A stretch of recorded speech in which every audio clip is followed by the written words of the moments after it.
Where am I going? Well, there are so many beautiful parts of Spain. The northwestern coast is without a doubt the greenest, making it one of the most gorgeous parts of the county and the producer of mineral-rich wines. And our wine expert, founder of Dallas Uncorked, Hayley Hamilton-Cogill, just returned from the region and is here with some of the crisp white wines of that region. Good morning. Good morning. I love that I rattle off all of this information about northwestern Spain like I've been there, but, you know, really that's all information that you're going to share with us. I'm going to share with you right now. So I think we've got a couple photos, we've got a couple maps for you to be able to kind of see exactly where we're talking about. But it's Galicia. This is the cathedral in Santiago de Compostela.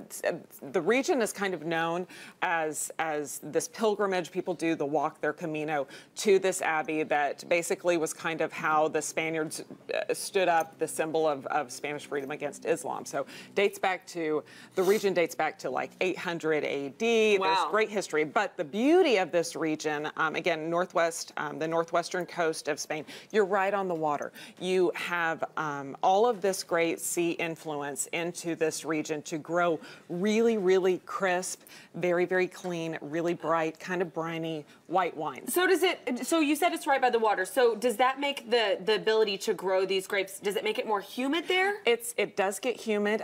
It is a cooler region. So they do have a few different kinds of ways to grow grapes that I am not as familiar with. They grow grapes on these pergola vines, which is basically, this is a good example. You see how this sweet, lovely lady, this vine is 100 years old, and she's not a short lady. It's just that's how they grow.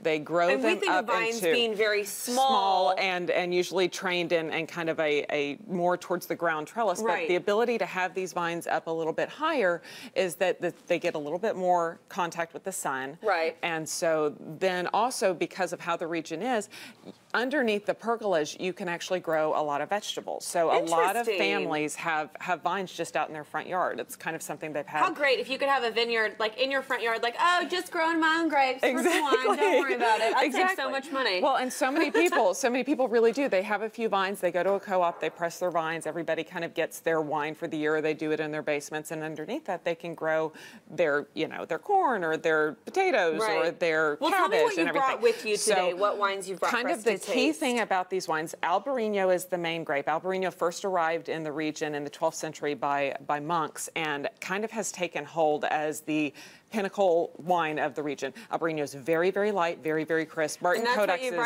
our first one. I am getting what is in our glass, exactly. Martin Codex is a co-op. It's made up of 300 different shareholders that buy fruit from over 600 different families to produce this very, very crisp, really light white wine. And it is very crisp and it is very light. And one thing I was telling you before we got started, when I got the chance to sip it, is it doesn't have any like pungent aftertaste.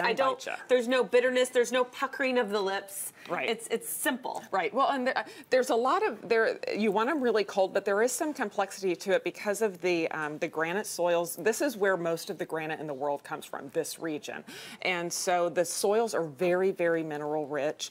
In the cooler parts where Martin Codex has their vineyards, it's not, the grapes aren't going to get as ripe, so you're going to have more of the mineral fruit. The Laxas winery is also Bodegas Las Laxas Albarino, very small production. It's a little bit closer to the water, so I think you get a little bit more of that brininess to it. Okay. Also, though, your fruit is going to be your citrus, your kind of apple, some kind of stone fruit notes. Condes de Alberi is another one that's a co-op. A little bit larger production, but really, really special in that they too work with a handful of different growers throughout the region. And the price point on these is really friendly too. I think so. Usually you can find them between about $15 to $25, and they're really you can find them pretty much anywhere. Albarino has really taken hold in the U.S., and so we really love the freshness of this. And that's something you were telling me just real quickly before we move on to the last one, is that the one that you have us tasting, it's perfectly chilled, and that's kind of essential, because sometimes I feel like if people taste wine and they go, oh, I don't like the way this tastes, well, maybe it's because it's the wrong temperature, and that's such a big key factor in bringing the notes, and these really come to life. You want these notes to life. Exactly. You want to be able to have something that's really, really, especially for these wines, the colder they're going to be, the more kind of food friendly they're going to be. So, and if you also think about the food of the region, I always say look at what's grown or produced in a region, and then pair your wine with that. So have similar similar wines.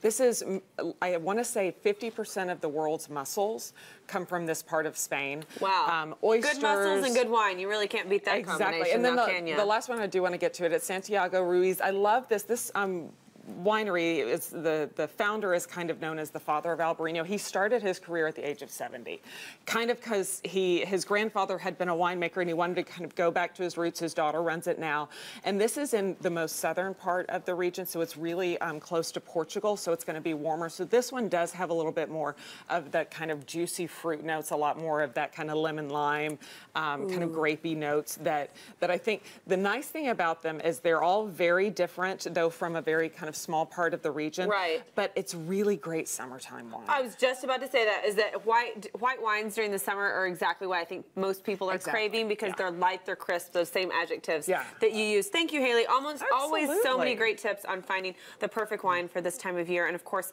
you can get all of this information by going to Hayley's site. That's DallasUncorked.org. So much great information. You don't want to throw a dinner party without checking with our wine expert first. Okay, well, talking about experts, our fitness expert from wine to fitness, she's up next with another great workout for you. Stay tuned. Stephanie Hansen's coming up.